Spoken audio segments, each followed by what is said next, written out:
Good evening, ladies and gentlemen. Welcome to the Mid-Atlantic Mauling League's Blood Bowl number 5. We are down to 4 teams. 2 teams, really, but we've got a consolation match tonight. These 2 teams duking it out to see who will finish the season in 3rd place. The top 7% of teams this season. Tonight it's going to be Odin, it's Nuffle versus Philosopher's Song. Clypeus versus Spire. We've got Norse versus Lizardman. Let's take a look at how this fantastic Blood Bowl 5 bracket has shaped up before we take a look at the 2 teams up this evening. SP Beaver, Clypeus, Festoon, Ajax, Spire, welcome, and Move, of course, welcome all to the stream this evening. Let's take a look at this bracket real quick. Turning up the volume on my laptop does not turn up the TV volume. Who would have thought? In round 1 of this competition, Conspicuous Disunion faced off against the Fishy Fiends. That was Chime's Necro team versus Ajax's Chaos Renegades team. The Renegades would win and advance to round 2 to face off against the Goner Gits, coached by Cobblestorm. They were I was going to say a gobble team. They were a goblin team. They defeated Ian's the Disco Mancers. They were a Necro team in round 1. Also in round 1, the Tizzork Savage Boys defeated the Gutterballs in an Orc mirror match. That was Tizzle Bizzle versus El Nubarino. They faced off against Philosopher's Song, Spire's Lizard team that is up tonight, who defeated Entanglements. That was Con Kill's Imperial Nobility team. Over into round 3, Technobabble Inc. Defeated the Pipstars. I didn't even talk about round 2, did I? You know what? It's fine. Technobabble Inc. defeated the Pipstars in round 3. That was my human team versus Dead Fred's Lizard team. We faced off against Odin, it's Nuffle, who is up tonight. Clypeus' Norse team, who defeated MAML Nightmare. That was Festoon's Necro team. The Blitzburg Steelers faced off against the Goner Gits. Goner Gits won that game in a bye to face off against Philosopher's Song, who of course won that matchup as they're playing tonight. Philosopher's Song ended up defeating the Fishy Fiends in round 3 to advance into the quarterfinals, where Technobabble Inc. was defeated by Odin and Snuffle, and Philosopher's Song defeated Goner Gits to advance to the semifinals.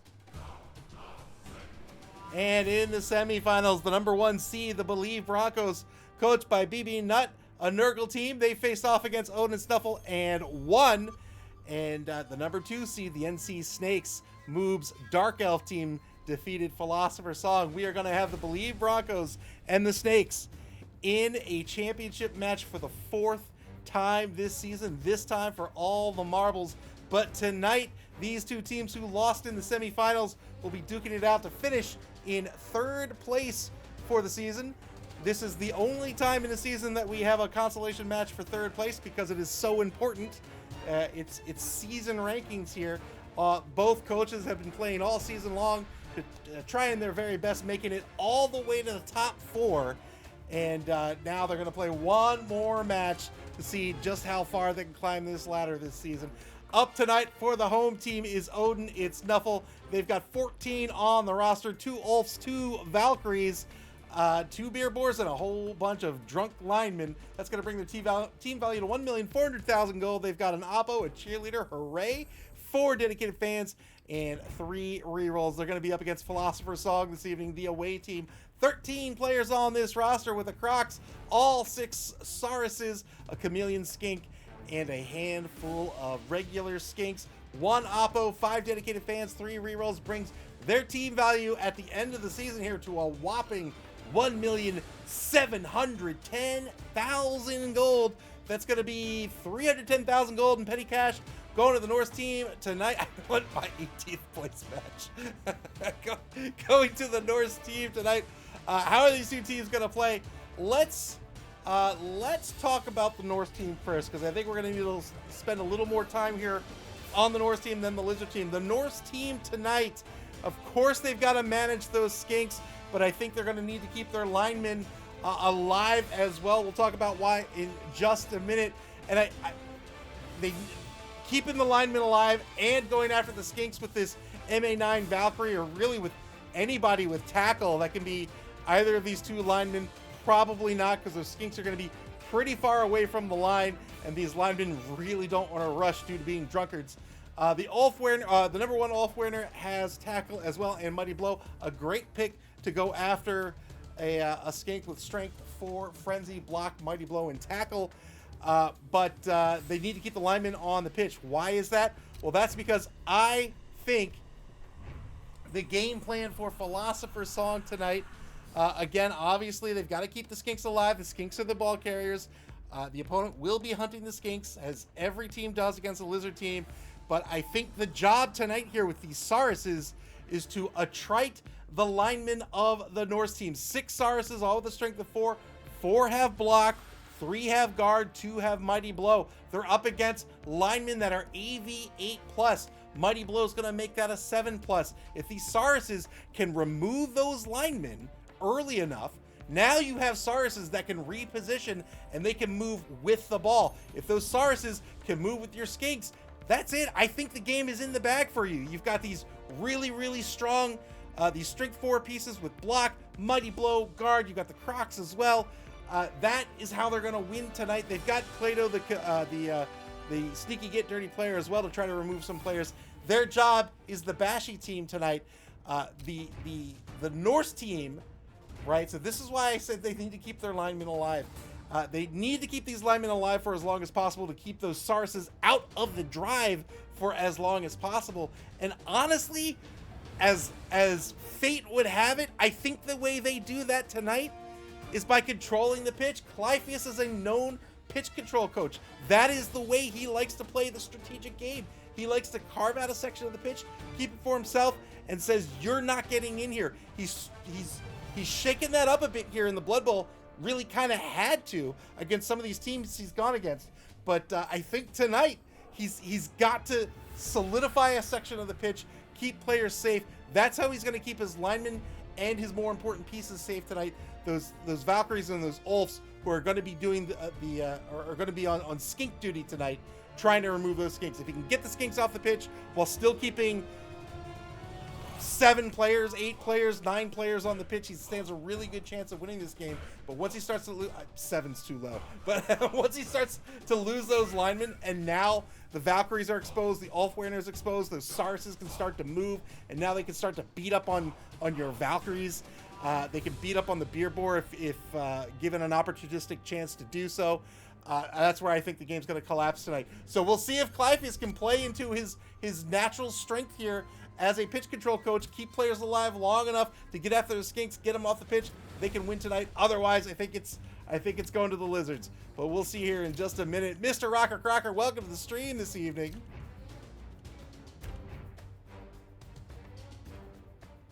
Really, really tricky match here, I think, for the Norse team.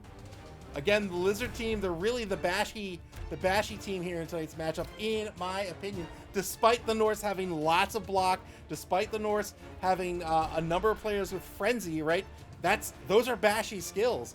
I think the Lizards are going to be the ones that want to go toe-to-toe and remove some of these 88 players. With 300, it's not 310 now, it's 250,000 gold going to the Norse team tonight in petty cash. They could pick up Helmet Wolf if they want to remove some players of their own, but that, of course, is a secret weapon. That player packs a chainsaw that the ref is going to get wise to after a single drive in this game. So timing's going to be a factor there as well, especially with not too much of a bench. I think he's at 14. Well, 14 is a fine bench. 14 is a fine bench. We'll see what he picks up here. I might go Wizard, honestly. He pips so hard.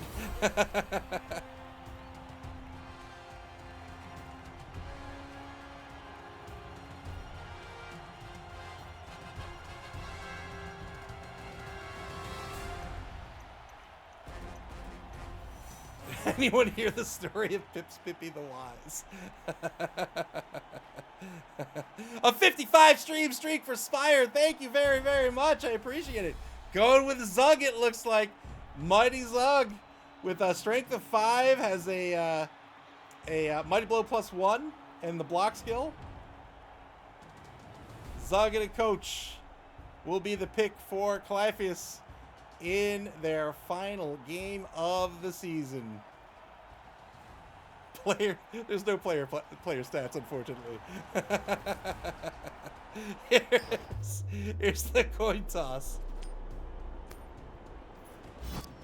Philosopher Song wins the coin toss. They'll be on offense to start. They want to punch this brittle team in their brittle faces. 88 for most of the players on this roster.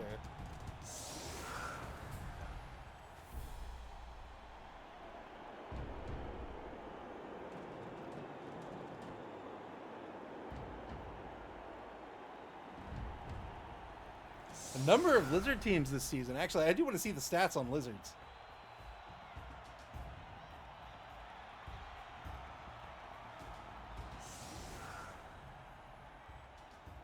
A number of Lizard teams participating this season. 48 teams have competed here in Season 5, and we're down to 4 teams remaining, with 2 duking it out for 3rd place here this evening.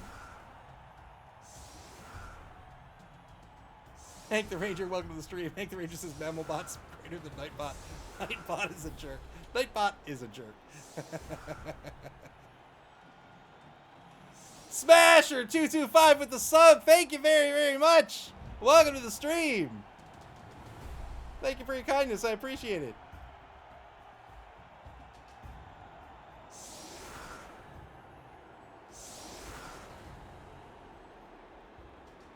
Three on the line here for the Norse team currently. 3 on the line, 3 linebackers, and the entire secondary behind the linebackers here. 3-3-5 is the setup. Oh, thank you very much, Smasher. I appreciate it. Good to see you this evening.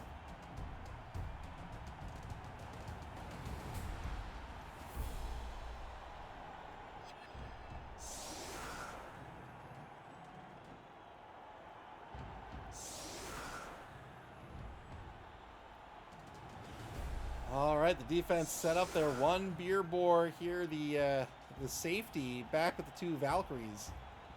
3 on the line for the Lizards. 2 Sauruses in either wide zone, pulling in a Saurus from the left wide zone out of the left wide zone and putting them up on the line.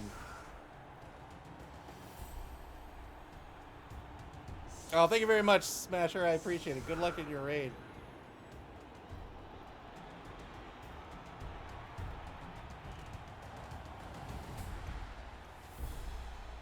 Plato, the chameleon skink here, has on the ball. These chameleons get to move 3 spaces for free on kickoffs and on passes. I was not convinced prior to the, or right as the Blood Bowl 2020 rules were released, I was not convinced that that was a decent skill. But I think if you get it, quote unquote, for free, meaning you get it as part of the player's salary, I think it's really good.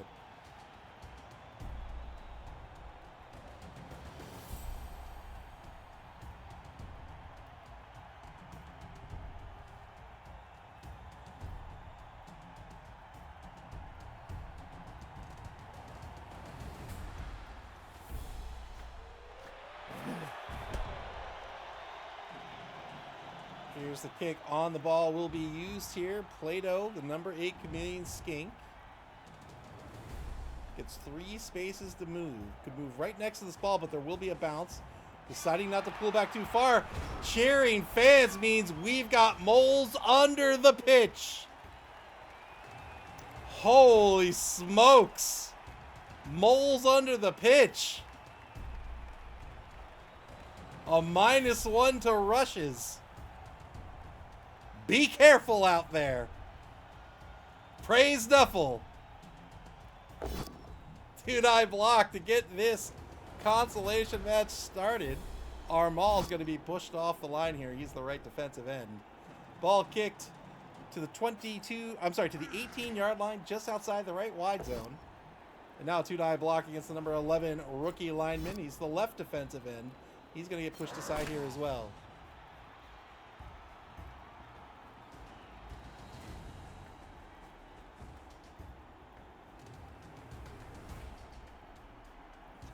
SB Beaver lowering the rush failure rate from 900% to 99%, just in case, trying to help out these 2 teams in their final game of the season.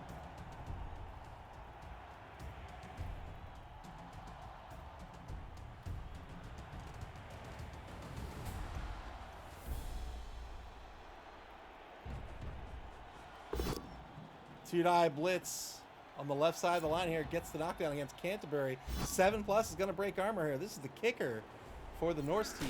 No armor break, though.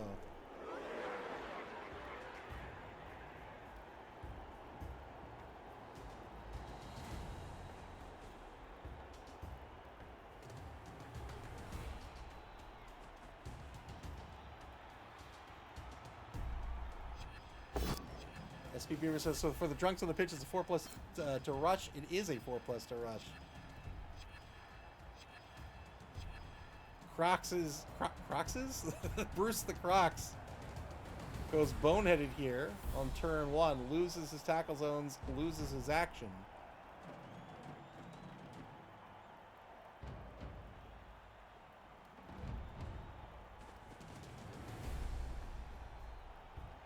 It's like a 2,700% failure rate. Yeah, so the linemen on a Norse team are all drunkards. That means they failed ball pickup here. Spent a team reroll to recover the ball into the hands of Descartes, the number 10 level 4 skink runner. He is a blodger sidestepper, moves the ball up to the 14-yard line. 2 rerolls left for Philosopher's Song. Here's the foul by Plato. Gets the KO out of this, will not get called off the pitch. 1-man player advantage for Philosopher's Song on the foul. A dirty game here right out of the gate. The ref couldn't see it.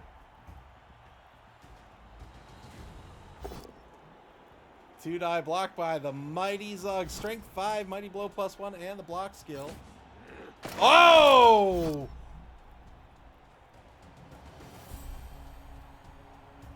Might use his star player skill. Didn't use the star? He did use the star player skill. All right. I was like, why not? Didn't end up using the star player skill here. Got a stun out of this. The good old GG foul on turn 1. That's right. Yes, but these Norse linemen are drunkards. That means if they try to rush, it doesn't fail on just a 1 for them. It fails on a 1 or a 2.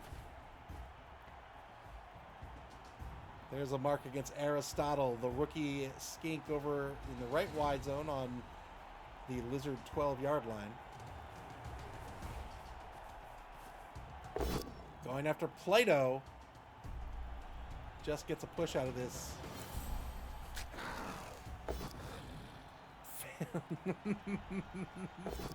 Got through the rush.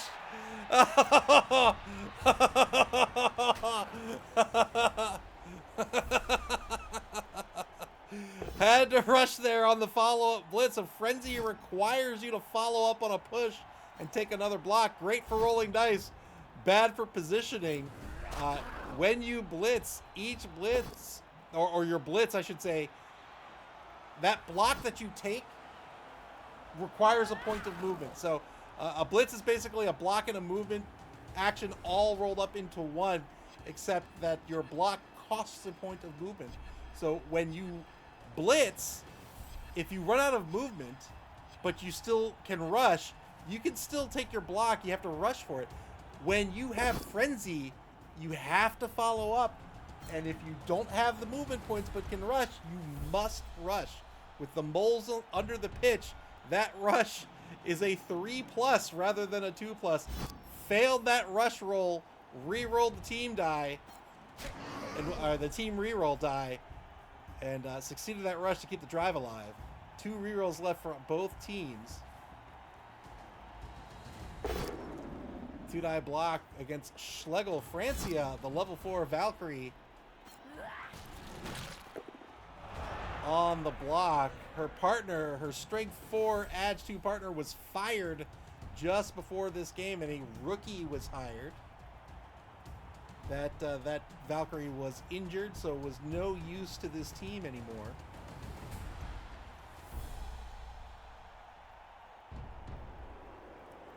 Turn 2 now for Philosopher's Song. 2-die block against Iona. That's a big-time piece here. Needs to get through an AV of 10+, but this is the killer on the Norse roster.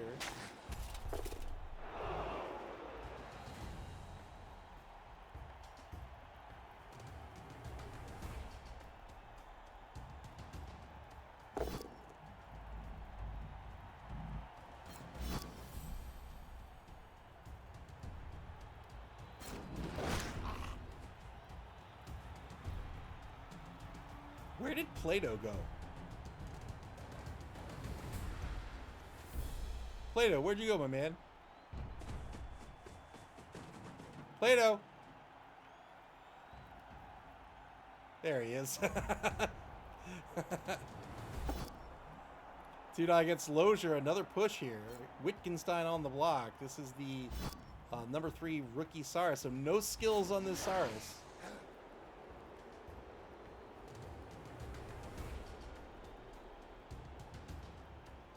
.38 seconds left at the top of turn 2 for Philosopher's Song. They've got the ball up on their own 4-yard line. Here's the blitz. 2-die blitz against the rookie Valk here. Gets the knockdown, breaks armor. Good removal. That'll be a 2-man player advantage now for Philosopher's Song.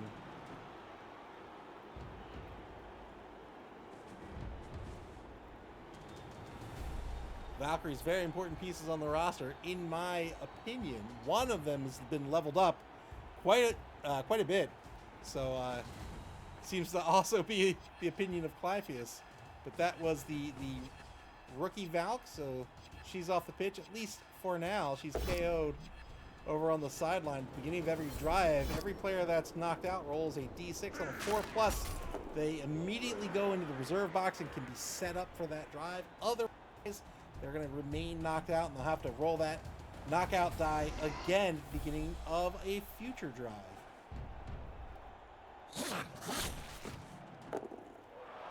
Another foul here by Plato.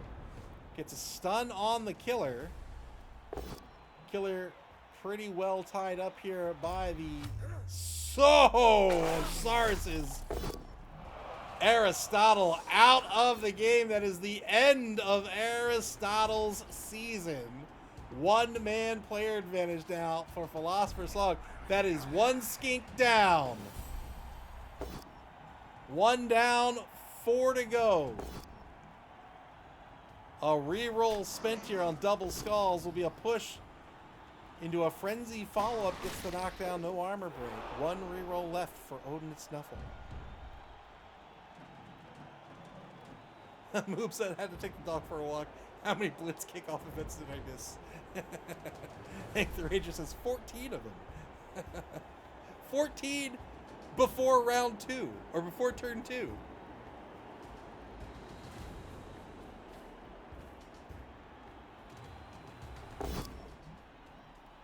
Two-die against the Fowler here.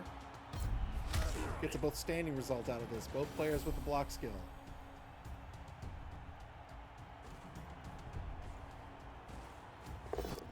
Three-die blitz by the mighty Zug against Plato. Looking for just a 6+ on 2d6 to what? Didn't get it. Roll a 3.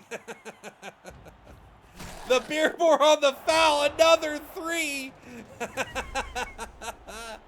Beer boar's excellent pieces for getting them to where you need them to be. They are stunty and titchy, so they don't really worry about tackle zones as they're moving around. Also, they have the pick-me-up trait, which means at the beginning of the Norse turn, any Norse player who is prone within 3 squares of a beer boar rolls a d6 on a 5+. They get a swig of booze and they stand up for free.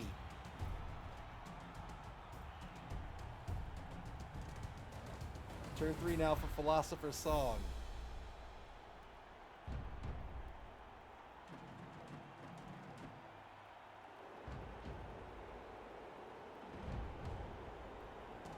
I think the Ranger says Plato should be tested for PEDs after the game.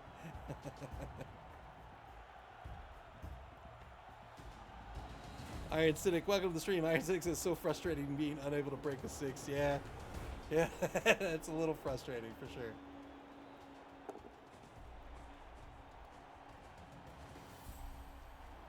Bruce gets into this game, repositions behind the mighty Zug.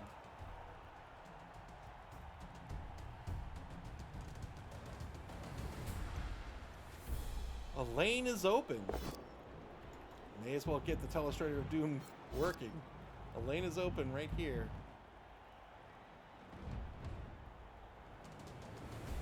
Iron Cynic with the sub. Thank you very much. I appreciate it. Thank you very, very much. Good to see you as always.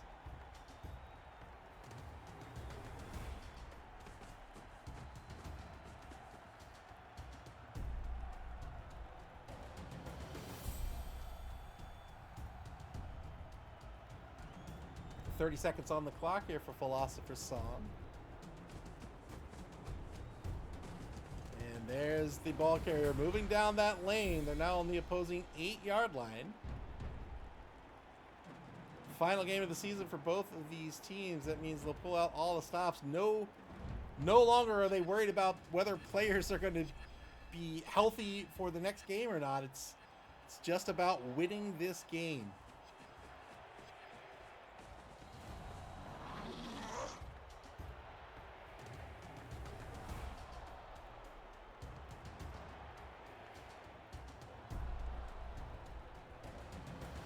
Philosopher's Song on the bonus clock. Each team getting an allotment of 7 minutes and 30 seconds to spend after their 2-minute timer is up.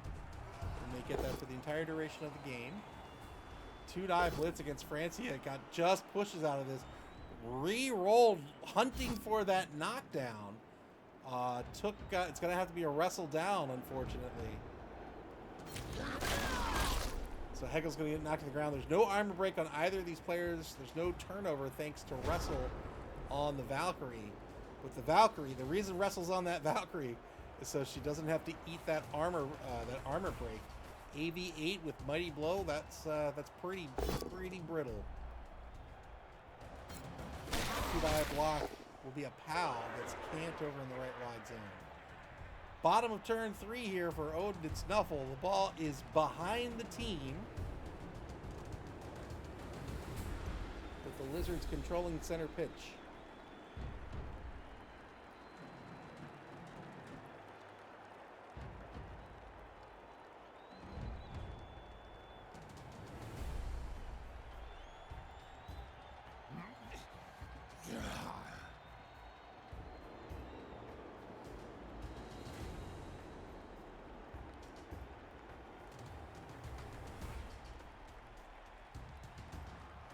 Odin and Nuffle taking their time, trying to decide where this team needs to end up at the end of this turn. These skinks very, very fast. You can see Descartes here already in scoring position. It will be a rush to score, and remember, there are moles under the pitch. So the Lizard team really not in any hurry here. They don't want to have to roll that 3+ rush.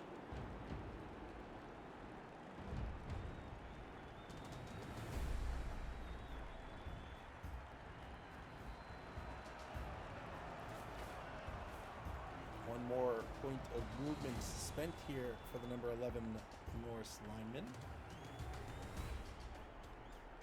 One player activated with just 15 seconds on the clock here for Odin and Nuffle. They're hanging on to one reroll, still in the first quarter. Noob says 4+ rush for Druckers with moles is gross. I think it's amazing.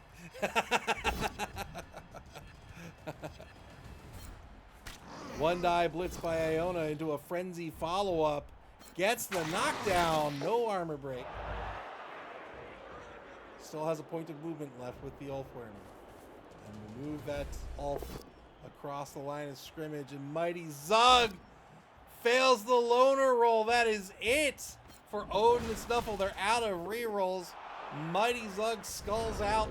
Turn 4 for Philosopher's Song.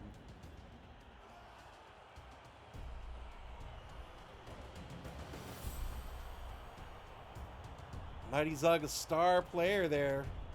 Star players are loners. When you want to spend a team reroll on a loner, you have to roll a d6 first. Well, you spend the reroll first, then you roll a d6. And if you get a 4+ in this case, loner 4+, then you can actually use the team reroll, and then you'll reroll the die pool that you wanted to reroll in the first place. Otherwise, you don't get to reroll it. You've already spent it, so you've lost it.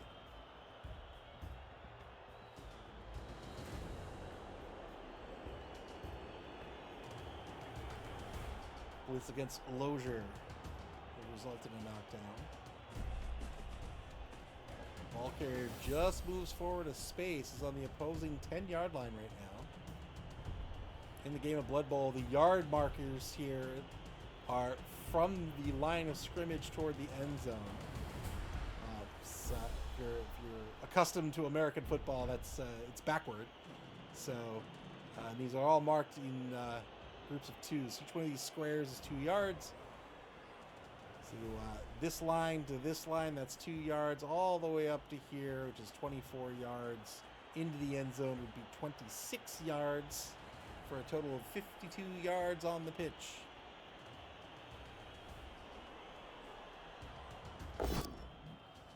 Three die on the beer bore. Just gets a push here.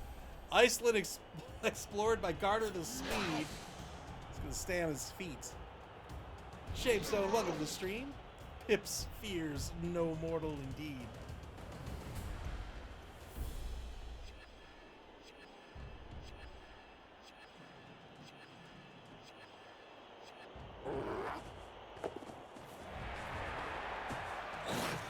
Oh! Plato just can't be stopped.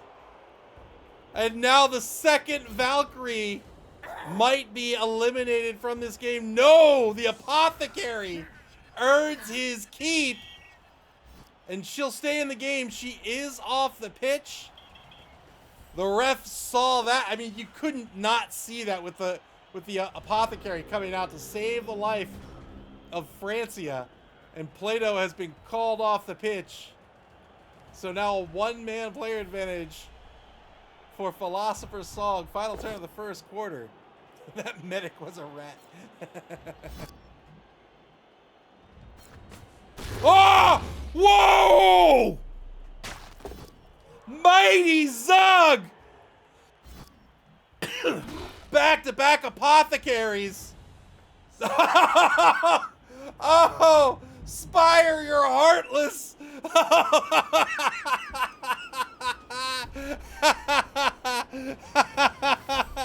Oh, Mighty Zug showing why he's a star player.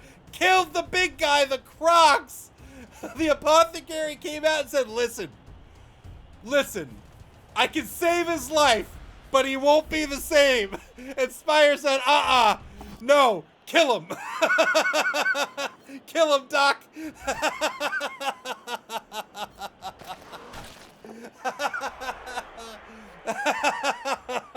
There's a mark on the ball carrier now.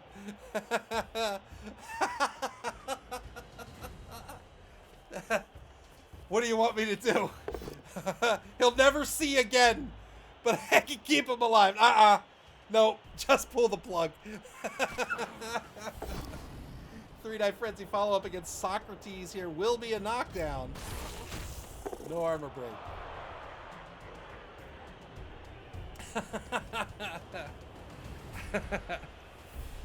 We can save him, but his left pinky nail will be scratched. Nope. Sorry, we can't. Well, it sounds like there's nothing you can do for him. Just let him go. Both standing result here. Gets high ticker across the line of scrimmage. Second quarter begins. Turn 5 for Philosopher's Song. They can score here. They are marked by the number 11 lineman, but they have dodged. They get a free reroll on a 3+.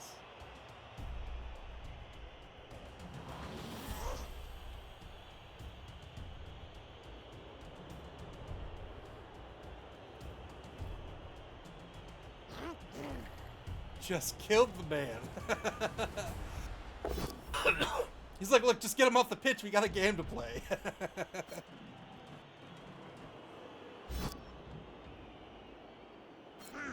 Telestrator of Doom, once again, responsible for a death.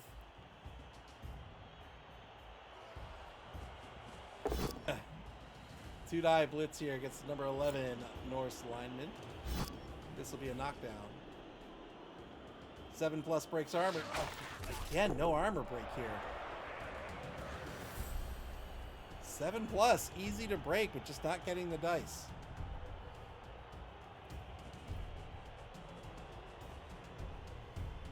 Looks like Philosopher's Song will move this ball down to the 24-yard line. Might move it to the Might move it to the 20. Let's see, where can he go? He's marked. Yeah, he's got to move it to the 24. Yeah, he can't get another player.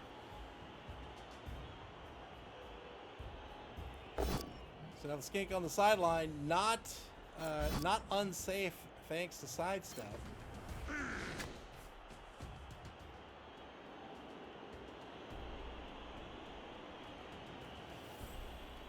10 seconds ago for Philosopher's Song.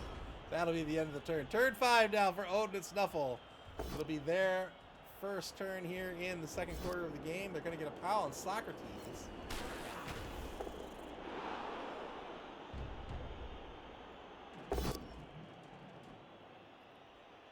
So they've been keeping their linemen on the pitch, but Spire has... Ah! Mighty Zug! Showing why he's a hero.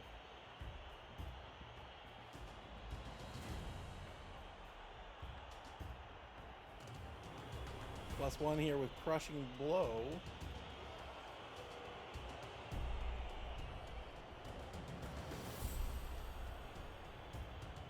Gets a stun out of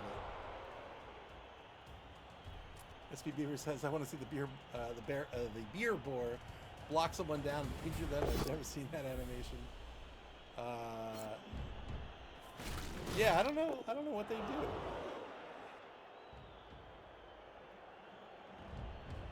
I think they like leap up in the air or something.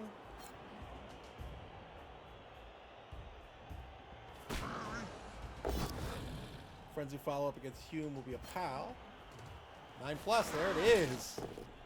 Another stun. 2 stunned Sauruses. When pigs fly. Welcome to the stream, War Master.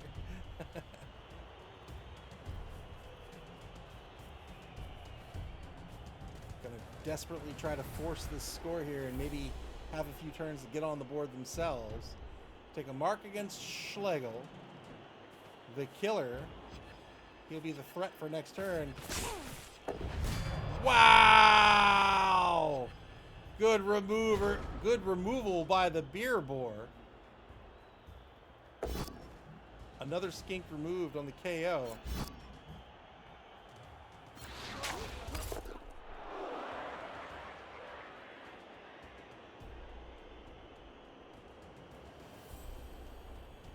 Might need to score here. Yeah, just gonna walk the ball in. That's gonna be 1-0.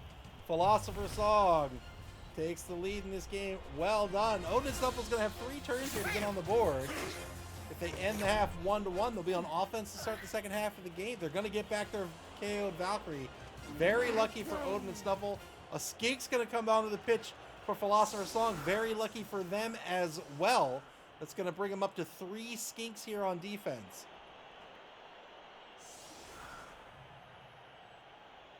Absolute killer game so far.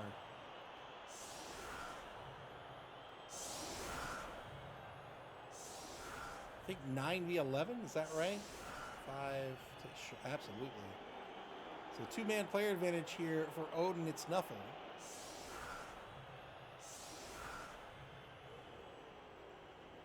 Shapes said, Ava got no time for human cheerleaders. Did I click through that? Was that me? Did I miss out on the cheerleaders?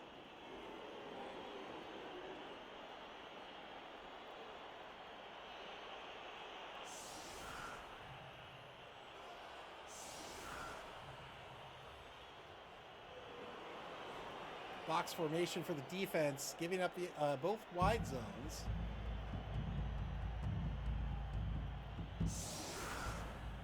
Both Valkyries back on the pitch. You can see Francie is MA9, 13 spaces from the line of scrimmage to the end zone. It's only fair if I draw again to the end zone here. So with 2 rushes, that means 2 more spaces will score. Plenty of time left on this clock for Odin and Nuffle to get on the board.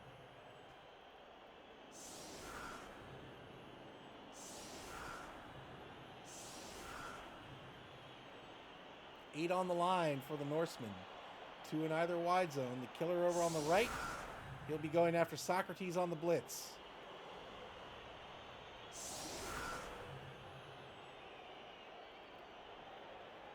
I think moles only last for a drive. It's over here. Wait, here it is. Oh, it's for the half. It's actually for the half. Yeah.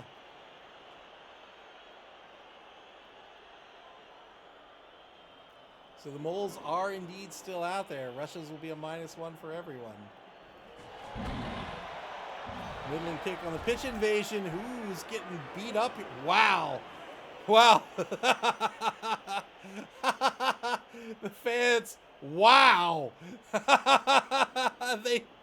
They do not like. Woo, they don't like Odin and Nuffle. The whole left side. Man, Mighty Zug. 3 for 3 on armor breaks in the last 3 blocks. Gets a KO out of this one. The 3 players on the left side of this line all stunned due to the pitch invasion. The crowd. Ooh, no.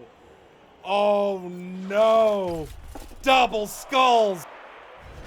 Will be a turnover. And now Philosopher's Song is very well going to fight for this ball here. Wow, what a series of events.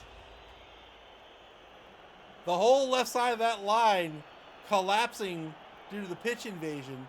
Double skulls with no rerolls as well means that now the left side of the pitch wide open, and that happens to be where the ball is.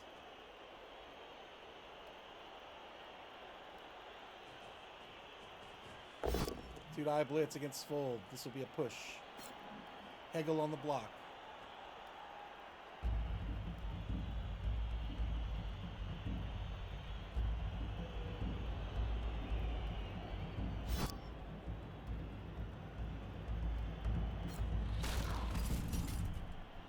SB Beaver says this is really Clypeus' fault for not having all 8 team rerolls. It did happen when I used the illustrator. It sure did.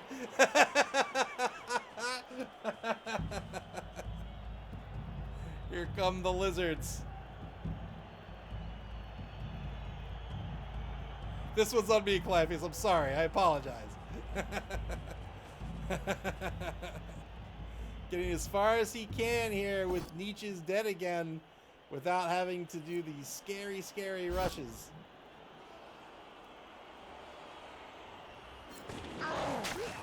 Oh, this is a murderous game. Another stun here.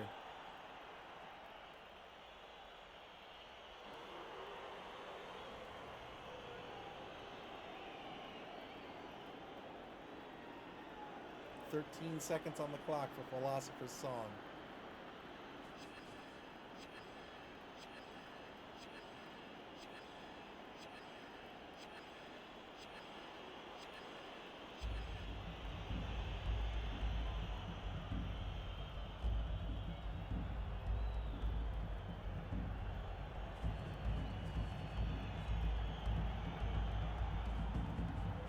Philosopher's Song on the bonus clock. Oh, going for the rush.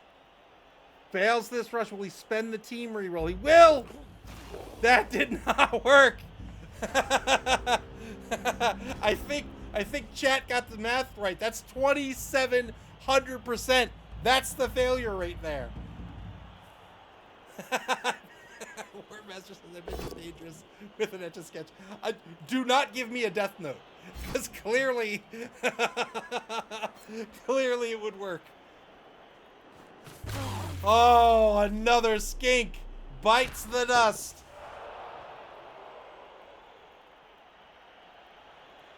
Two skinks remaining for this lizard team. Remember, they're the only effective ball carriers.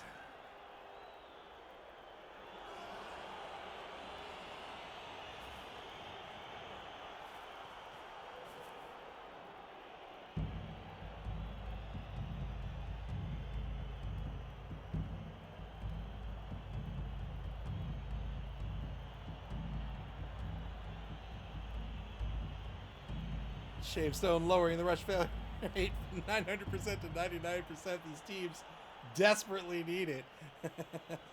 They need the safety of a nice, calm 99% failure rate. 2-die block by Mighty Zug. This time, just a push against Kant, the rookie Saurus blocker.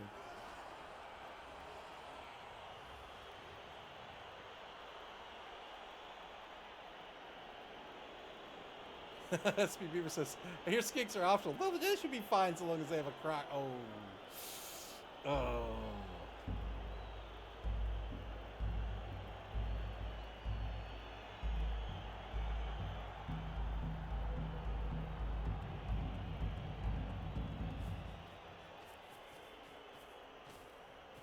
"13 seconds to go." Iona on the blitz this turn. Iona, a killer player on this roster. 5 kills to his name. 21 casualties, 83 injuries. 3+ pickup works out. The ball is now in the hands of Pharaoh. Odin Stuffle has to end this turn in scoring position. That is where the number 6 lineman is right now.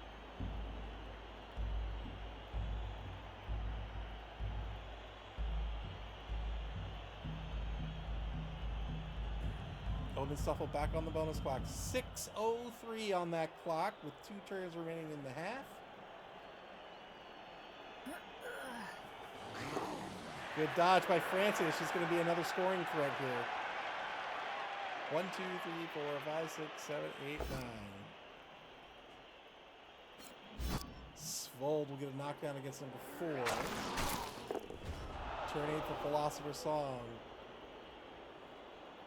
Electric Man says, sorry I'm late, what have I missed? You have missed absolute chaos. That is very true. You have missed unadulterated madness. James says 2 scoring threats in this economy? Iron Cynic says, I looked away. Was there a blitz event? Not actually, but kind of. there was a pitch invasion that took down the whole left side of the offensive line. The offense then rolled into double skulls with no rerolls. So.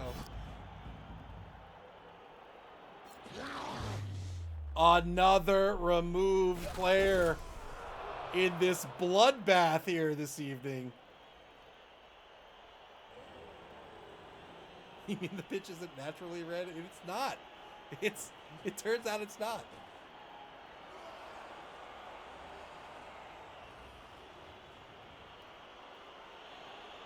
Absolute bloodbath. 2 skinks remain for Philosopher's Song for the rest of the season.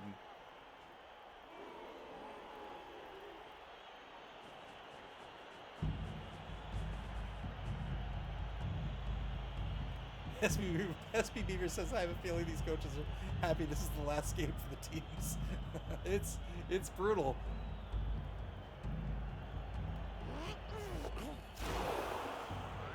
Failed dodge here by Descartes. That'll be a turnover. Final turn of the first half coming up. Odin and Snuffle has a few options. They're all marked. War Master says, tell the truth, you used your voodoo drawer. If only I had one. Here's the blitz to free up Francia. 3-die blitz. Gets the knockdown thanks to tackle. Looking for a 7+ to get rid of another skink.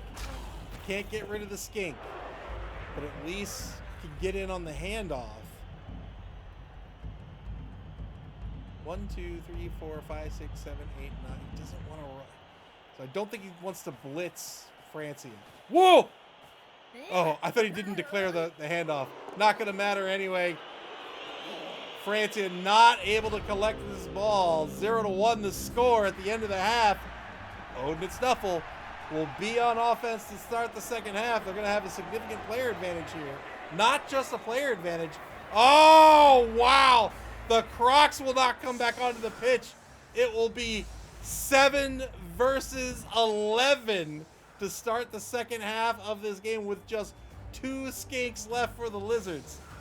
The Norse team hunting those skinks very, very effectively. They took some risks to do it, but it worked out. The Crocs is dead. Did I mention the Crocs?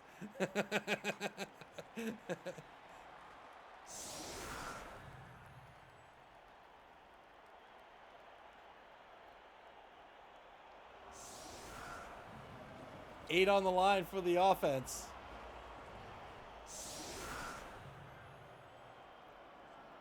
Oh, did I say Crocs? Sorry. The Thesaurus did not come back from the KO roll. Yeah, sorry about that.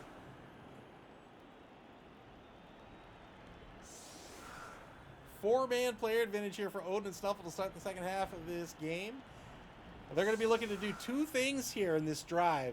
Obviously looking to score, no question. But also looking to get rid of those two skinks. If they can get rid of those two skinks, they'll be in real good shape to win this one. Because everybody else left on this opposing team are Edge 5+. Now, at this point in the game, not only are they Edge 5+, but there's just not a lot of players left on the Lizard team. So, if those two skinks are removed, I don't think the Lizards stand a chance at that point. But I have seen greater miracles happen with Lizard teams, no less. Odin and Nuffle is going to praise Nuffle's name here with the brilliant coaching kickoff result. They're going to pick up an extra reroll. They're up to 4 rerolls remaining for the game. 3 for the Lizards. Ball kicked to the 10-yard line. And a POW against Cant, looking for a 9+. Cant, the left defensive end. If Odin and Nuffle can get at these Lizards quickly enough, I'm sorry, the Skinks quickly enough, they might try to score quickly, right? Because at that point, the Lizards, they can't handle the ball at all. They're basically an old-school Kemry team at that point. And you can go to town, right? You have lots of players. You have a definite speed advantage at that point with the Valks. 2-die against Descartes here will be a push into a frenzy follow-up of a 2-die block. Got a POW out of this, looking for that 7+. Didn't get it. Clypheus hunting that skink, just didn't get the knockdown. I'm sorry, didn't get the armor break.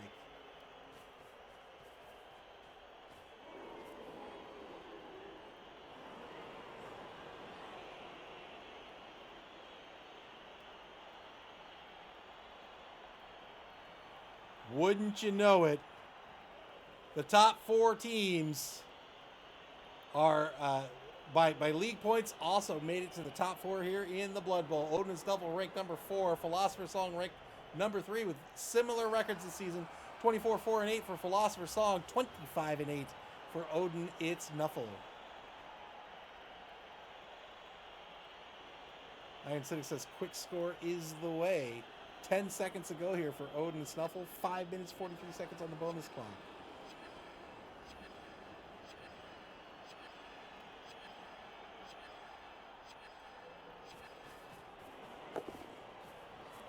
Good pickup by Pharaoh, the rookie Valkyrie. She's going to move up to the Norse 2-yard line.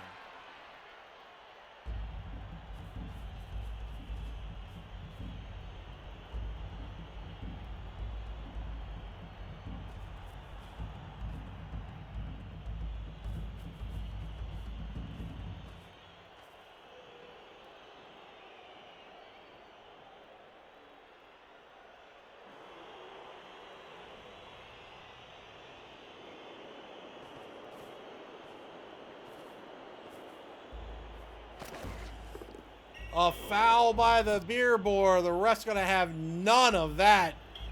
He tries to argue with the ref. I tried to argue with the ref.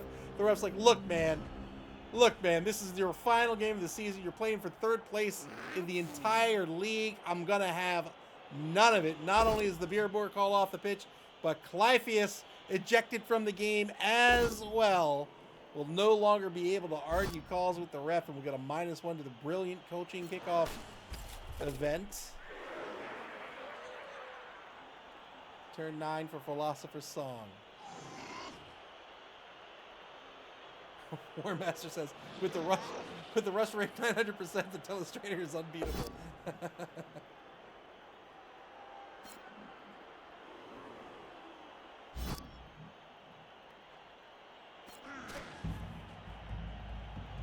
Boy, are we playing a game of sevens out here? What's going on? 5, 6, 7. We've got 7 plus 3. Sevens and 3 more players.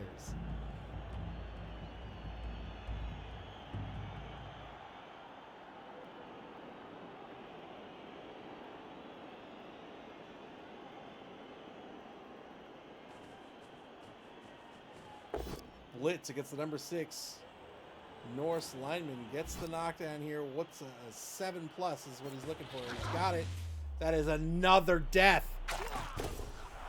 The second death of this game. Oh boy. Trying to level the playing field here.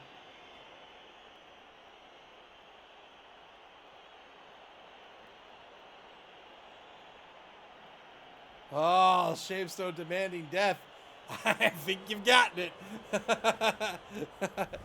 3 Kazes. Well, 5 Kazes, 2 of which are death. 2 ejections as well, and 2 KOs on either side currently still standing. Turn 10 now for Odin and Nuffle.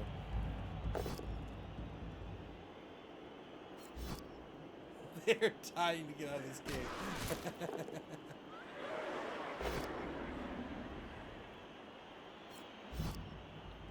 Two die against Heidegger here. Gets a knockdown, no armor break. Odin and Snuffle still in their own 2-yard line.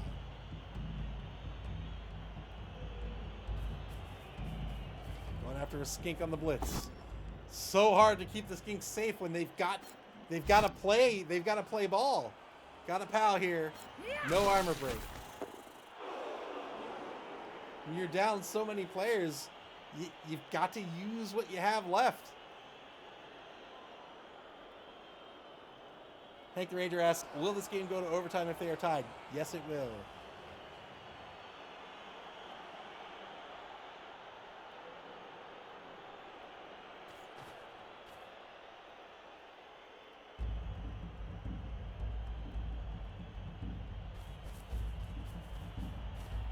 The ball advances to the opposing 8-yard line just off the left sideline.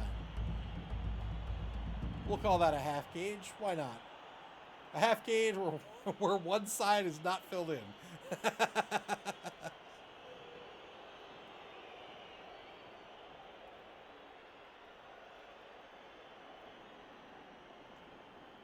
18 seconds to go here for Odin and Snuffle.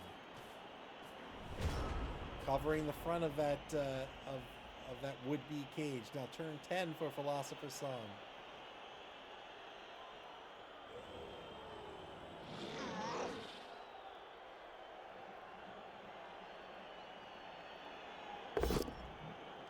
Two-die block to get things started back at the line of scrimmage. Will be a POW against the number 8 lineman. There's an armor break. Gets a stun. What's the player count? Let's see. Let's count them up. 1, 2, 3, 4, 5, 6, 7 versus 1, 2, 3, 4, 5, 6, 7, 8, 9, 10. 7v10.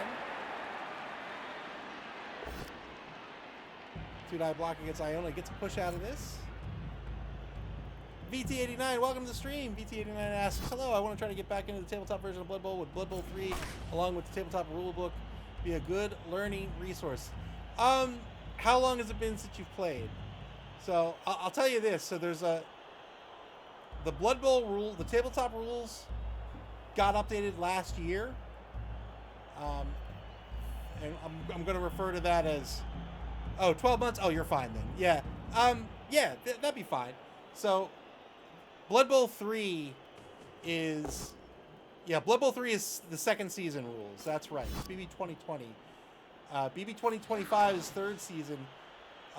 Blood Bowl 3 doesn't have those rules, but it supposedly will with the release of Warhammer Blood Bowl on Steam. If you have Blood Bowl 3, you get the upgrade to Warhammer Blood Bowl for free, and all of your stuff carries over, as far as I'm aware. But just be aware that Blood Bowl 3 is still the second season rules, but is supposed to transition to the third season rules imminently.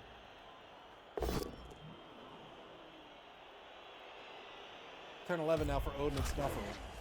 It's not as big as a rule shakeup as BB 2020 was though. So if you play BB 2020, you'll be fine. You'll be fine with the new rule set.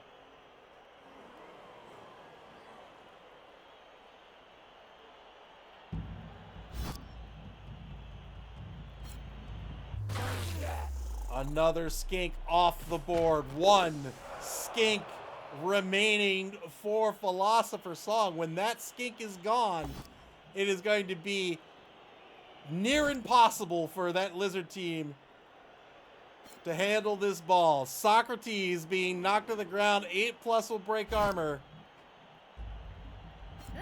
There it is! Got the KO! No more skinks remain. The Lizards still have a chance. They've got to hope. They've got to pray to Nuffle that Socrates is going to come back onto the pitch next drive. BT says, thanks, just need a few refresher games to remind me of the rules. Yeah, for that, Blood Bowl 3 would be perfect. Yeah, because you have access to all the teams. You can try out whatever you like. You can get back to the game very easy. Bitwise Bard with the raid. Thank you very much.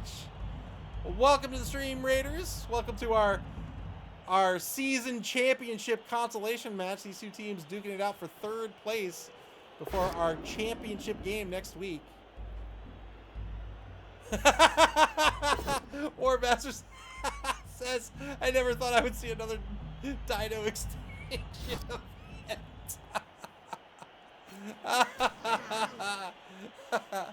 Thank you for the raid, Bitwise Bard. I appreciate it. Welcome again, Raiders, to the stream here. This is our season championship consolation match. These two teams duking it out for 3rd place this season. Next week, we'll have our championship match between BB Nut and Moob. Nurgle versus Dark Elves.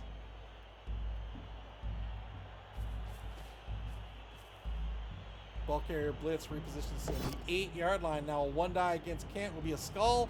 Spends the reroll here. Wow. Gets the knockdown. VT89 with the follow. Thank you very much for the follow. I appreciate it. And now a 1 die against Heidegger here. Gets a push. Into a frenzied uphill follow-up. Luck's out here. Boy, when you name yourself after Nuffle, it seems to really work out. Oh, not a problem, VT.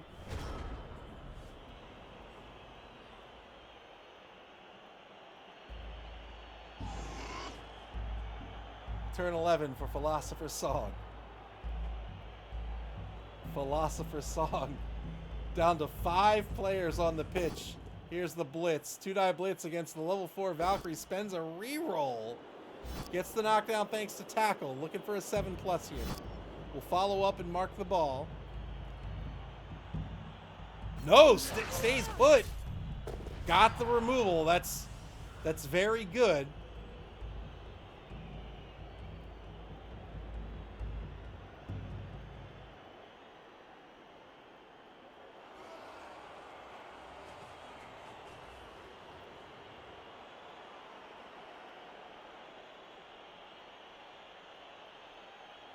Repositions to be in front of that protecting lineman here. Dorstab, the rookie lineman covering the ball carrier. 1 die block into a skull. The final reroll gets spent. Heidegger on the block will get a push against the killer Iona. And now turn 12 for Odin and Snuffle. No rerolls left for the Lizard team for the rest of the game. 3 for the Norsemen here as they start turn 12. They're down a point, 0-1 right now. They're burning this clock. 2 die against Schlegel will be a knockdown. Clears the ball carrier. Has a lane shift back to the right. And it looks to be exactly where he's going to go. He's got a lane to shoot the ball up this way. Frenzy follow up into a knockdown. Heidegger knocked. Oh! All the humanity, all the Lizmanity. Another removed Lizardman, this time yet another Saurus. What on earth? I'm sorry for drawing on the screen. Listen, I don't know my own power. Telestrator of Doom spends no time getting Lizmanity.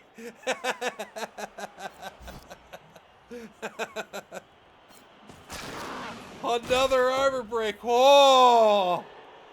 Holy moly. 4 players left on the pitch for Philosopher's Song. They're all Sauruses. They're all Edge 5+. Fossils all over the field. Telestrator of Doom wasted no time.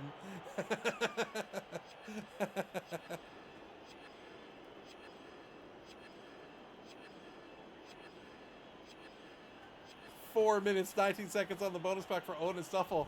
They're playing it cool here. They're on the opposing 6-yard line. Final turn of the third quarter coming up. SB Beaver says the Death Note has nothing on you and your telestrator. I know.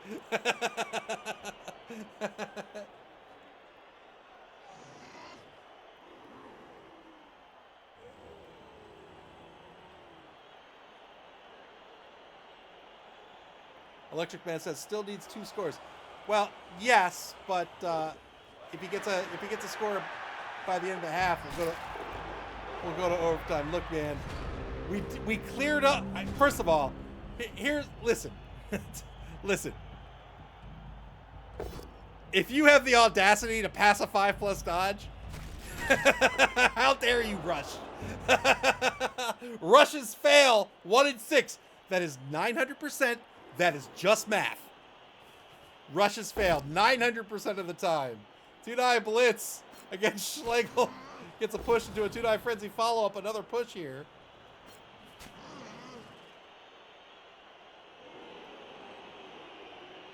Iron Cynic says, why isn't he scoring? Yeah, he might be just trying to play to overtime and hold the Lizards. No, that doesn't make sense because the Lizards would still get 2 rerolls on the KO roll. Yeah, I'm not sure. Painkiller Blade says only 900%? Are we playing the same game here?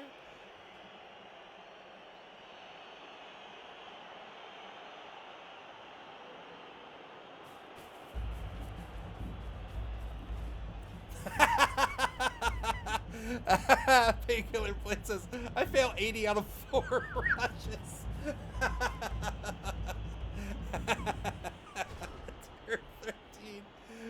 Turn 13 for Philosopher's Song here in quarter number 4.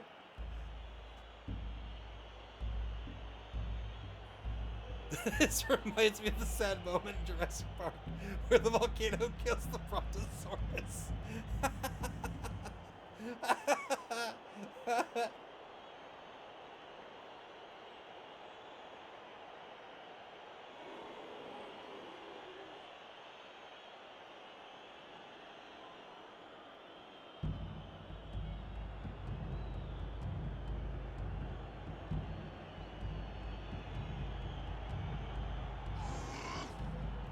Stand up blitz by Hegel. 2-9 blitz gets the knockdown on Loja.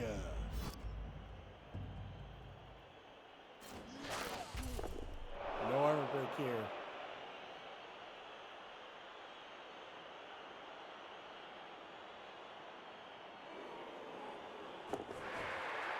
Rushes into position to mark a number of these Norsemen here. Spire shifting tactics here says, all right, if you're not going to score, I am just going to try to murder your players.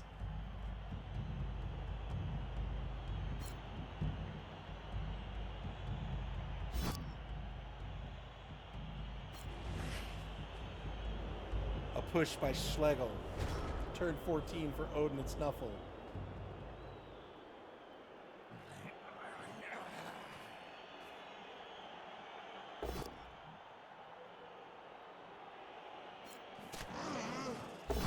Trying to surf Schlegel off the pitch. There it is.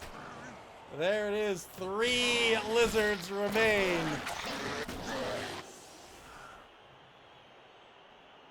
Odin and Snuffle looks like they're going to be stalling this out till turn 16. They've got 3 lizards to go. 2-die blitz against Hegel. Here's the pal. Needs a 9+. Didn't get it. All 3 Sauruses marked. All 3 Sauruses prone.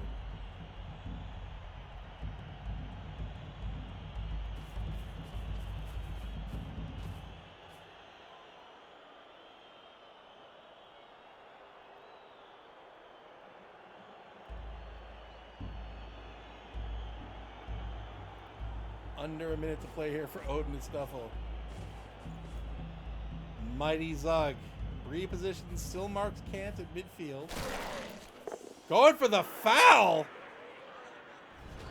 Going for the foul. That did not work out. Remember, Clypheus has already been ejected from the game, so he cannot argue the call there. And the rookie lineman out of the game. Turn 14 for Philosopher's Song.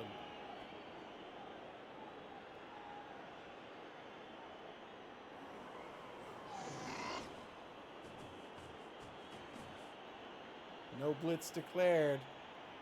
Stand-up blitz by Hegel, it looks like.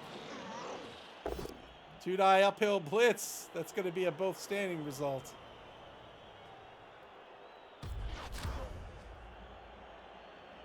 And that'll be the turn. Turn 15 coming up for Odin and Snuffle. Let's see, where can you... Yeah, try to get a little bit better positioning here. I don't think Wittgenstein... Well, Wittgenstein can get anywhere, really. He might... Odin Snuffle might score... now? Not going to score now. It's going to be a blitz by the Ulf, I believe. Not this one, but this one.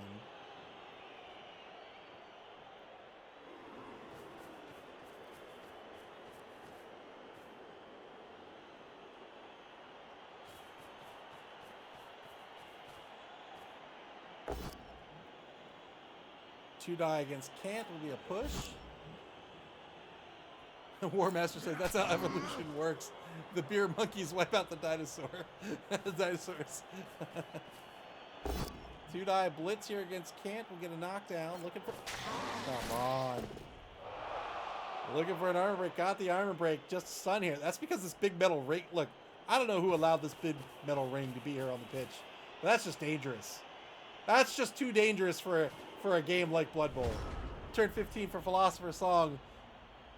Lots of tackle zones between the ball carrier and the lone standing Saurus.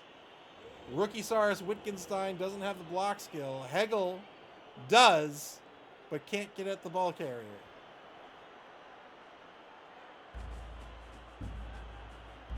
I don't think I've ever seen a Saurus run for his life.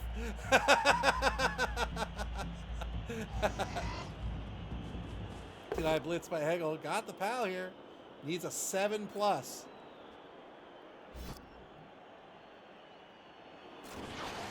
Got it. There's the removal. Setting himself up a little bit better here for overtime. And keeps the Saurus safe. Turn 16 for Odin and Snuffle. They've got 3 rerolls. I don't think they can risk the blocks at this point. Yeah. They're going to go into the end zone and tie this ball game up 1-1. 1 turn left in the second half of this game, unless, of course, there is a timeout. Hey, there we go. The beautiful Odin and Snuffle cheerleading squad.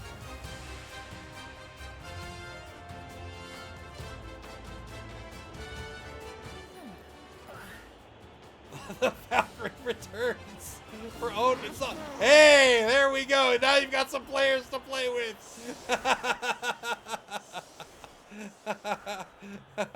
was almost at legal concession numbers, but 2 KOs come back to put 5 on the pitch.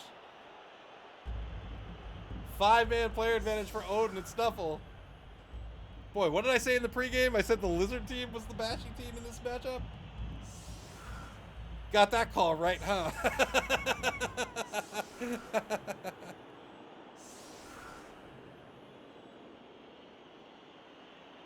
Oh, is it only 9? 4, 5, 6, 7, 8. No. It is only 9. All right, 4-man player advantage for Philosopher's Song. They did get back a skink in Socrates. They're hoping for a timeout at this point.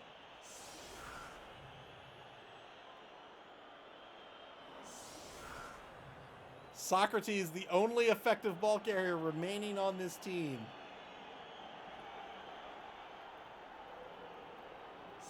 Without a timeout, Philosopher's Song will be looking to block down the defensive line. With a timeout, they'll be looking to score and win this game.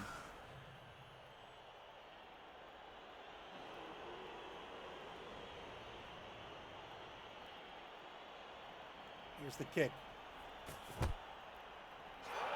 Solid defense. He gets to reposition his defense. Will he try to save his line here? Or will he just leave him out there to get beaten up? We'll see. Roll a 2 on the D3. Gets to reposition 5 players who are currently not marked. Nope. It's going to leave him on the line. 3 on the line. Philosopher's Song not even going to worry about this ball. Save for maybe a YOLO attempt at some SPP. First block on the right defensive end will be a push.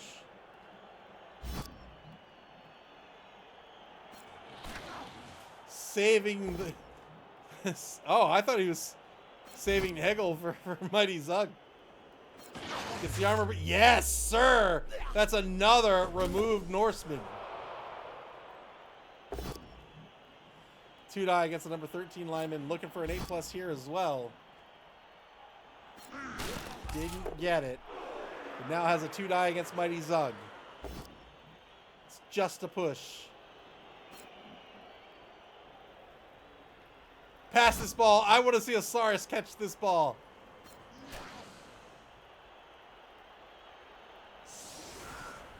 Boo. 1-1 the score. We're going to overtime. We'll see who wins this coin toss shortly. That's the team, the Lizard team. 5 Sauruses and a skink, and Philosopher's Song's gonna win the coin toss. So Philosopher's Song's gonna field 6 versus 9. Just a 3-man player advantage for the Norse team. Iron Cynic asks, can these teams go to next season? They cannot. So we have 3 open competitions this season and a championship invitational. We're in the championship invitational. So after this, when season 6 starts, everybody has to start fresh at TV 1 million.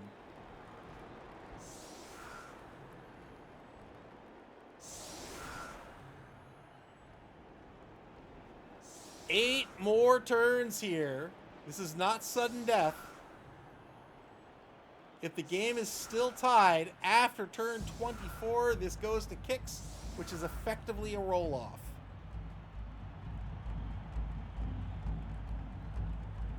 In overtime, you do not replenish your team rerolls. You do not replenish your team clock. So Odin and Nuffle still sitting on a very respectable 3 team rerolls, while Philosopher's Song has none remaining. Iron Cynic says that SPP doesn't matter. Yes, SPP doesn't matter, but I want to see it happen.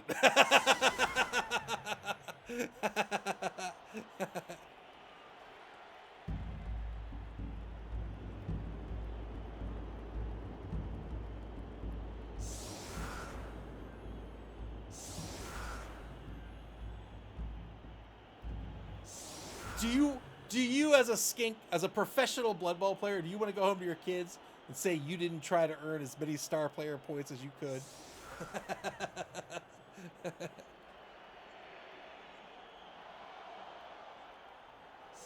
9v6, 3-man player advantage for the Norsemen. Philosopher's Song, not as out of it as they may think. They're hurting for sure, but they won this coin toss. If they can get some decent removals here on turn 1, they might be able to keep this skink alive and get on the board.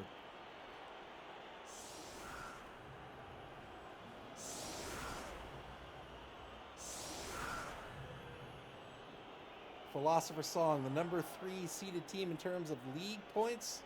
Odin and Nuffle seeded number 4, or ranked, I should say, ranked number 3 and 4, respectively. League points, you get 3 points for a win in the season, 1 for a draw.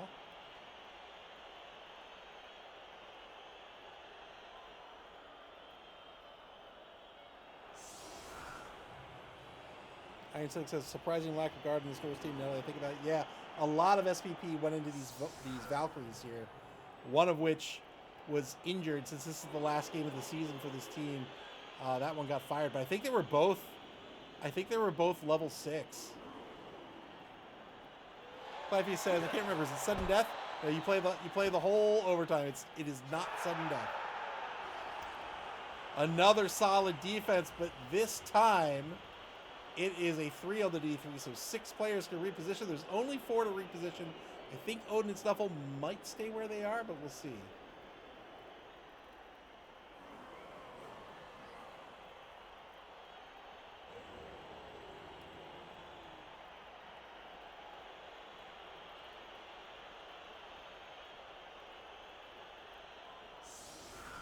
They will not. They're moving up to the line.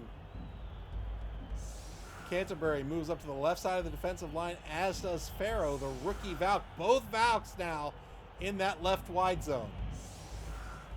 Warmaster is telling me something.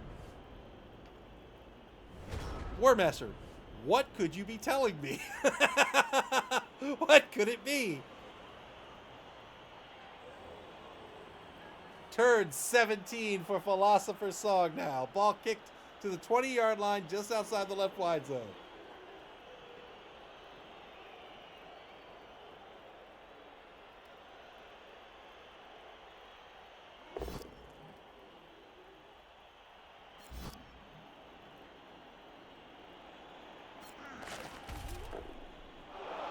Two-die block at the line of scrimmage will be a knockdown.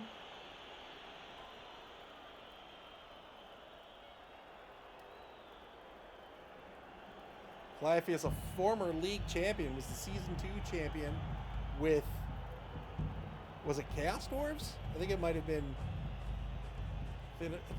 Chorfs.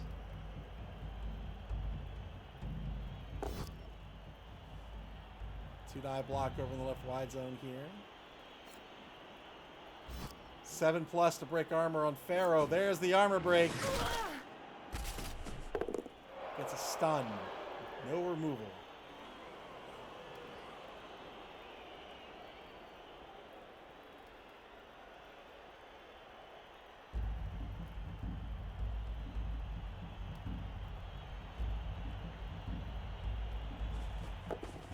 Ball pickup fails here by Socrates. Odin and Nuffle was hoping that would happen. Turn 17 now for the Norsemen. The ball fumbled to the 18-yard line. Two-die block at the line of scrimmage. Mighty Zug on the block. 9+ breaks armor. There's the armor break. Got the removal. Well done. 4-man player advantage now for the Norse team. Two-die on Hegel. No armor break this time.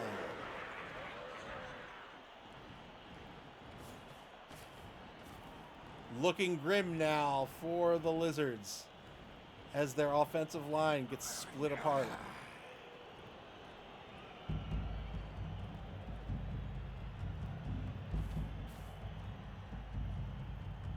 Two-die block against Schlegel. Boy, was looking for more than that. Might spend a reroll. No, it's just going to take the push. It'll be a 3+ dodge away by Francia with a free reroll here. Hank the Ranger says, geez Louise on these Saurus armor breaks. I know.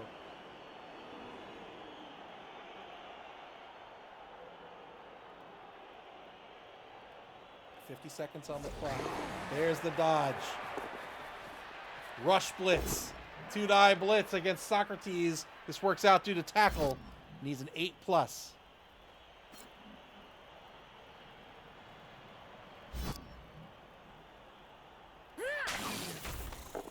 No armor break, just rolled a 7 instead.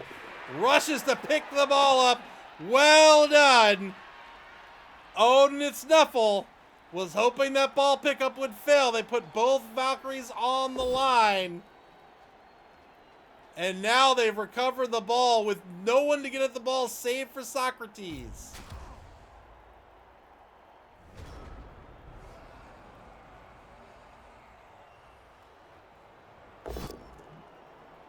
Oh! Whoa!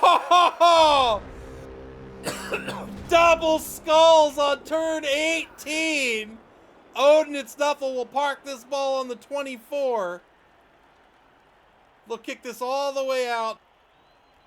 Kick this all the way out to the right here.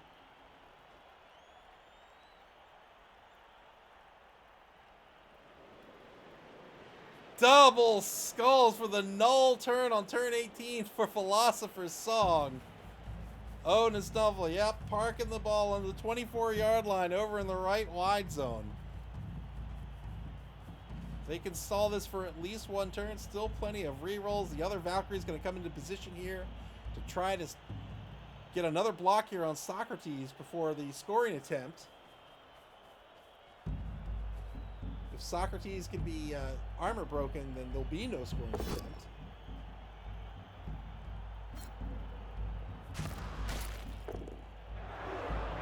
Holy moly. Mighty Zug Blitz. 2-die Blitz against Hume. 9+ is going to break armor.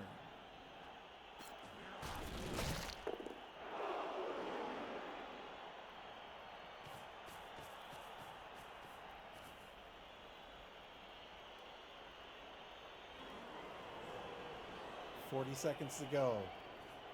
Here comes the beer board. 4 players behind the offensive line. And just marking as many Sauruses as you can. Again, these Sauruses, if they want to move without blitzing, it is at best a 5+ dodge roll. With no rerolls either. Here we go. Turn 19 for Philosopher's Song.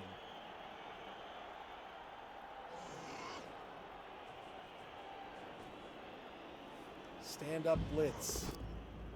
Oh my god. Oh my god. Heckle with double skulls again.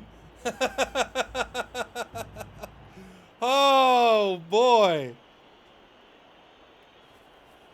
Heckle, this ain't the time, buddy. You gotta get this out of your system in the Chaos Cup, not in the Blood Bowl.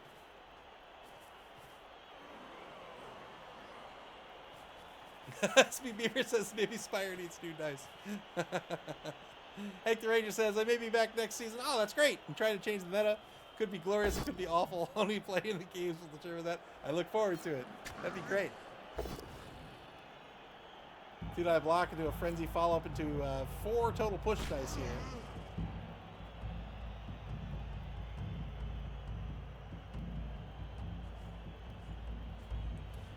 Repositioning to not mark Hume, so Hume will be able to stand up and move a couple of spaces. Normally you could move 3 spaces. It's called 3 MA to stand up when you are prone. These Sauruses have an MA of 6, but unfortunately Hume has a broken knee and has brought his MA down to 5, so only can move 2 spaces without rushing.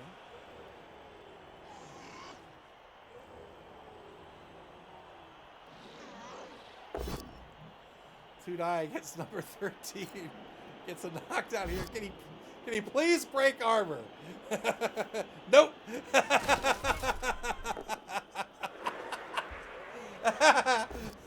Nuffle's like, yeah, run your mouth. He's getting snake eyes.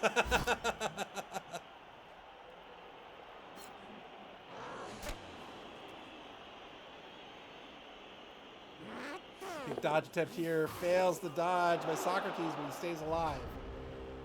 Turn 20 for Odin. It's Nuffle. He'll try to keep Socrates pinned down again. We'll probably try to foul with the beer board.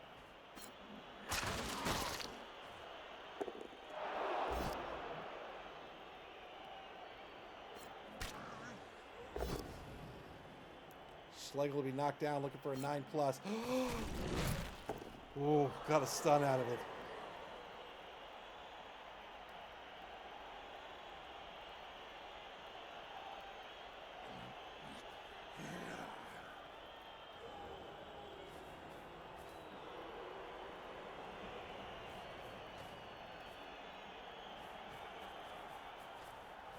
Trying to cover the skink here. A foul with 3 assists will make a 5+ to break armor. There's the armor. There's the armor break. There's the removal. I don't think there's much left that Philosopher's Song can do so long as the Sarses stay marked. I think Odin and Nuffle is going to just sit on this ball until turn 24. Philosopher's Song at this point just needs to hope they succeed a wacky dodge with the Saurus, or hope on their final turn they get back their knocked out skink and they get a timeout. Turn 21 for Philosopher's Song. They've got free movement here with Hume. Oh, they've got free movement with Wittgenstein as well. It's just he doesn't really have anywhere he can move. Beermore MVB.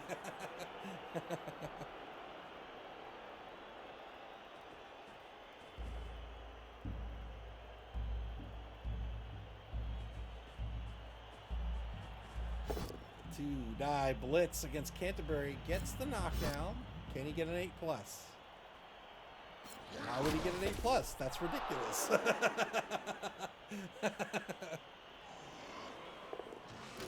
Tried to dodge away Hegel, didn't work out on the 5+. Turn 21 now for Odin and Nuffle.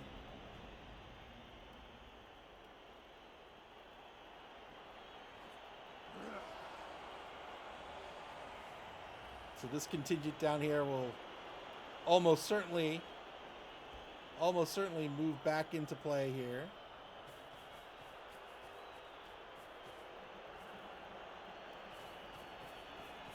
Two-die blitz. Got the pow on Wittgenstein. Can he get the 9+? No armor break.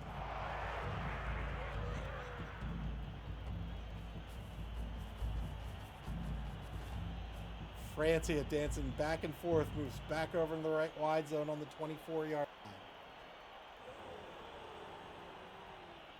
Sure, it was a 5+ dodge, says SP Beaver, but still rolled a 1 to add insult to injury.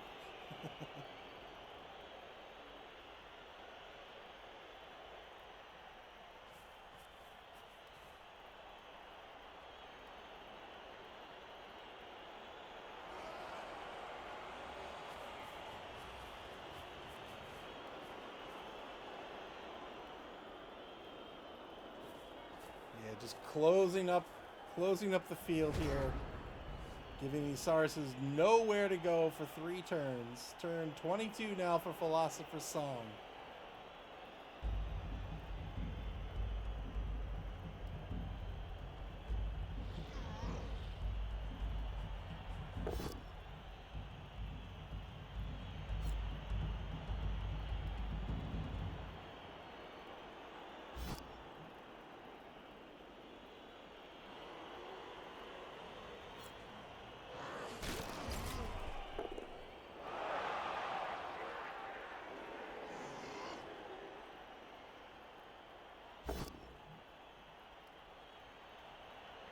Push against the rookie Valkyrie over on the right side here. There's just nothing that really can be done at this point. Hank Rager says, could Spire legally resign at this point with 3 players remaining? Does it need to occur at kickoff? It needs to occur at the kickoff. There's that dodge. Needed that dodge with Hegel. Good dodge. 2 good rushes. Turn 22 for Odin and Nuffle. Hegel can now get at the ball carrier. Will he stay on his feet? He will not. 9+ breaks armor here. Mighty Zug on the blitz. That's all right. He dodged once before. He can do it again.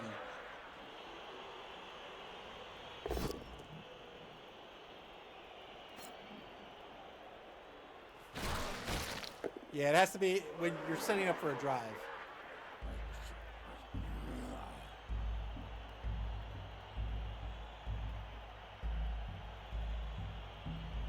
1 minute, 14 seconds left on the clock here for Odin and Nuffle. Just biding their time, running out the clock.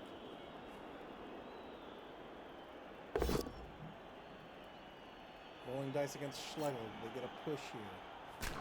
Just 3 Lizardmen on the pitch. Oh, there's 4 Lizardmen on the pitch. Excuse me. 4 Lizards on the pitch. Fails the Dauntless roll against Wittgenstein. Doesn't need it. Rolls double skulls. Spends a team reroll into a POW. Knocking down the Sauruses means even if they stand up and dodge, they're only getting 3 points of movement. 4 assists on the foul here. Sorry, 5 assists on the foul here. Got a stun out of it. Turn 23 for Philosopher's Song. Oh, I forgot Philosopher's Song was on offense. That's even worse. There's nothing they can do unless they get at this ball carrier.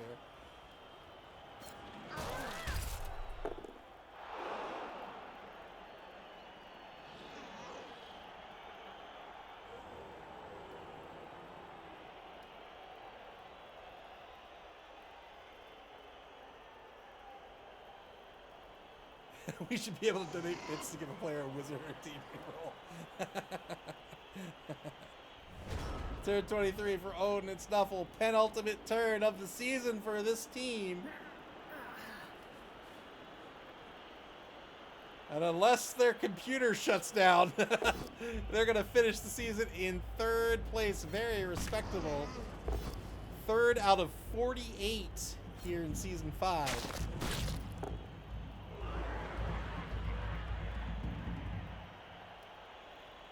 Very, very, very hard fought for these two teams.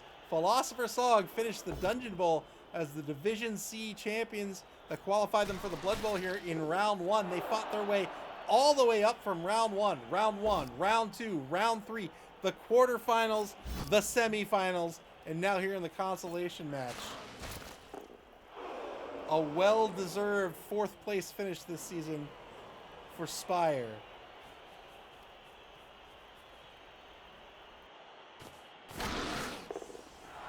The beer board. The refs had enough of the shenanigans. The beer board is going to get sent off the pitch. Turn 24 for Philosopher's Song. I don't think there's anything they can actually do mechanically here. They'll just we'll get some punches in for a GG. And Odin and Nuffle's going to win this one 2-1 unless they misclick.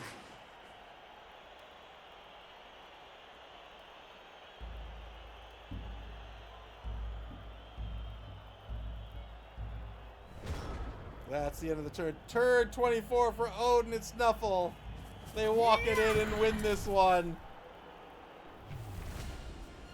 Congratulations to Clypeus, finishing 3rd place this season with this Norse team. Very, very well done.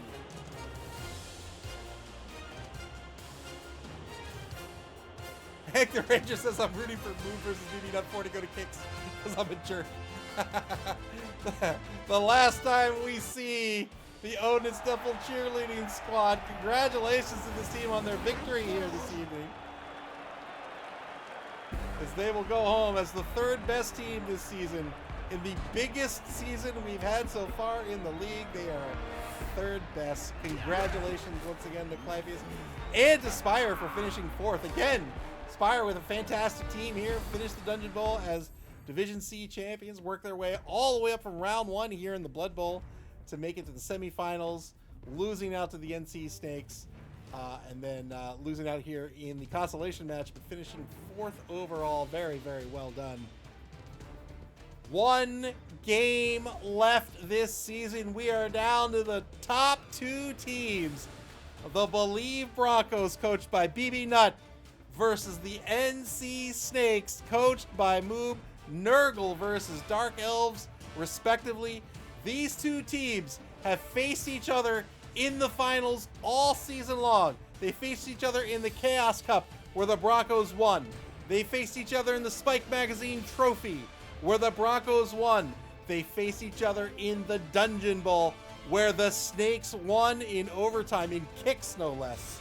So the Snakes picked up one of those 3. They're looking to pick up one here, the one for all the marbles. And that game will be scheduled. It's not quite on the schedule yet. It will be right after the stream, but that game is going to be scheduled for this Tuesday, May 19th at 4 o'clock p.m. Eastern Daylight Time. That's UTC -4. That'll be this Tuesday at 4 o'clock p.m. Eastern Daylight Time. UTC -4. It is going to be a good one. These two, the Broncos ranked number 1 in league points. The Snakes ranked number 2 in league points. There is no question that these are the two best teams this season. It is going to be a really, really exciting match. I can't wait for it. I hope you guys will join us for that as well.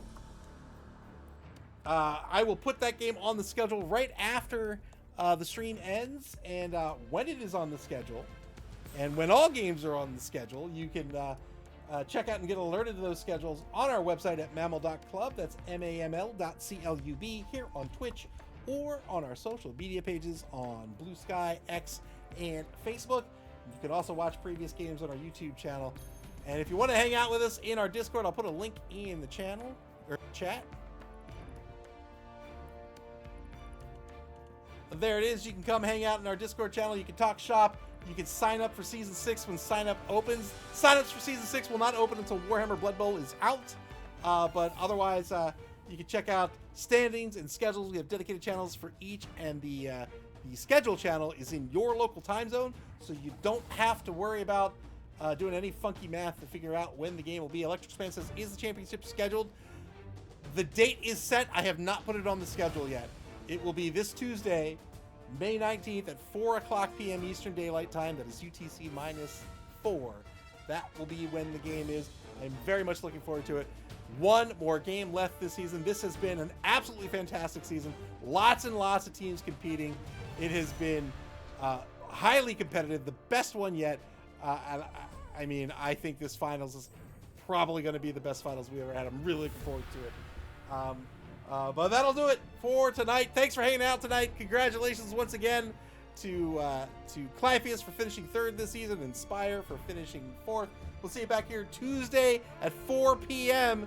for the finals here in the Mid-Atlantic Mauling League. Thanks for hanging out, everybody, and enjoy the rest of your Thursday evening. Take care.